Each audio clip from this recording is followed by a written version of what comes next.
D'autres me parlent même carrément d'extraterrestres, de trafic, de théories folles.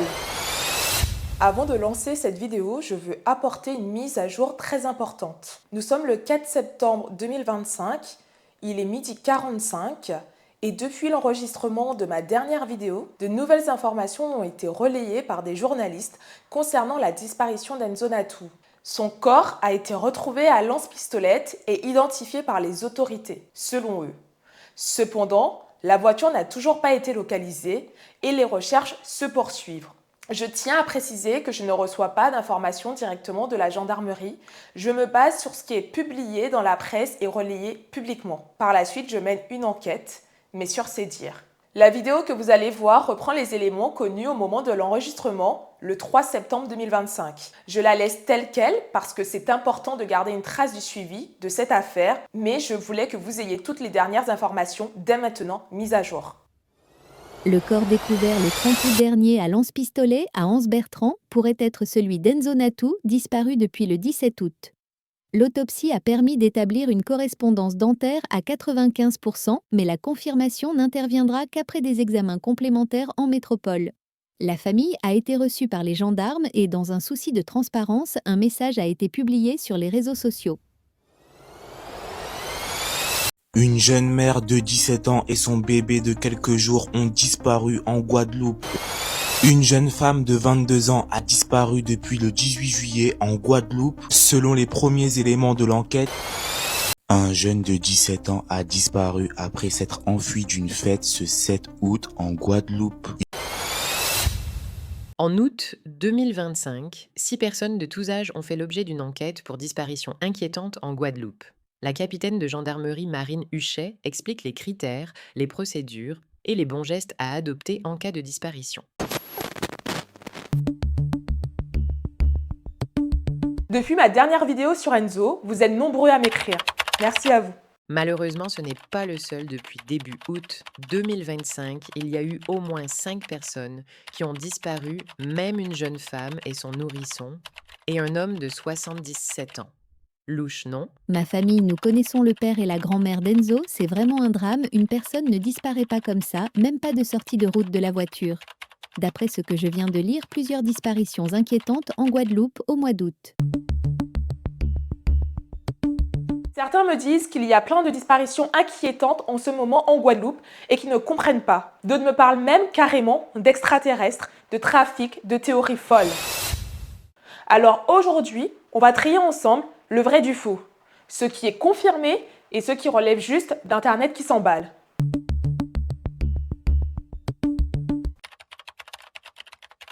Alors oui, effectivement, il y a eu plusieurs disparitions signalées au mois d'août. Faux. Non, la majorité n'ont pas fini dans le drame. Beaucoup de personnes ont été retrouvées, on va le voir ensemble. Vrai, il y a encore des familles qui attendent. Alors faux, non, aucune preuve d'extraterrestres ou de vagues mystérieuses n'ont été signalées. Mais pour comprendre, il faut regarder chaque histoire une par une. Et vous allez voir, derrière chaque prénom, il y a un contexte très différent. Nous allons commencer par Florian, 31 ans. Florian est parti randonner dans le massif de la Soufrière. Comme souvent, il a dit qu'il revenait dans la journée, sauf qu'il ne donne plus de nouvelles. Sa famille s'inquiète, la gendarmerie est alertée et des recherches sont lancées dans la montagne. Hélicoptères, battus, tout le dispositif est mobilisé. Heureusement, après plusieurs jours, Florian est retrouvé sain et sauf, fatigué mais vivant.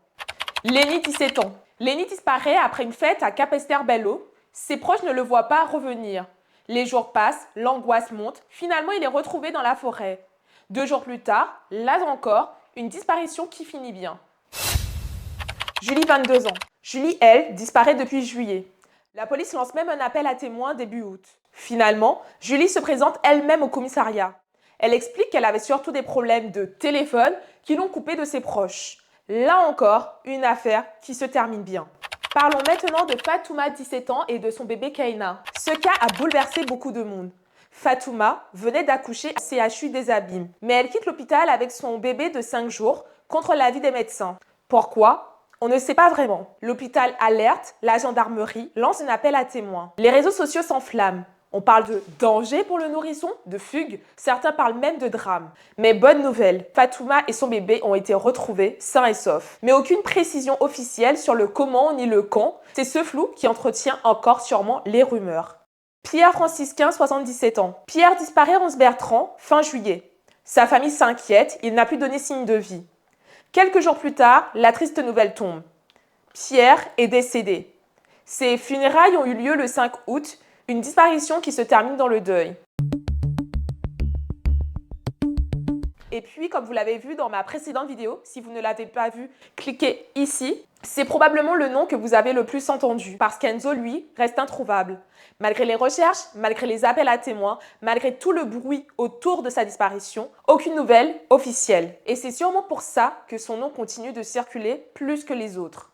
Alors, pourquoi beaucoup ont cette impression qu'il y a beaucoup de disparitions en Guadeloupe? En fait, chaque disparition inquiétante donne lieu à un appel à témoins. Relayé par les médias, par Facebook, par WhatsApp, etc., ça marque les esprits, ça inquiète. Mais quand la personne est retrouvée, la nouvelle circule beaucoup moins et encore beaucoup moins vite. Résultat, on garde en mémoire les drames, pas les bonnes nouvelles. Et dans ce vide, les rumeurs se multiplient. Extraterrestres, trafic humain, enlèvement, alors que la réalité est souvent plus simple, même si parfois, comme pour Enzo, le mystère reste total. Alors oui, en août, il y a eu plusieurs disparitions en Guadeloupe, mais non, elles ne finissent pas toutes dans le drame. Certaines histoires se terminent bien, d'autres dans la douleur, et une reste encore sans réponse. La vraie question c'est, est-ce qu'on informe assez ceux qui sont retrouvés? Et vous, qu'est-ce que vous en pensez? Est-ce qu'on nous cache des choses ou est-ce qu'Internet grossit tout? Dites-le moi en commentaire et c'est avec plaisir que je vous répondrai. Et je serai ravie de vous retrouver pour ma prochaine vidéo. Merci à vous.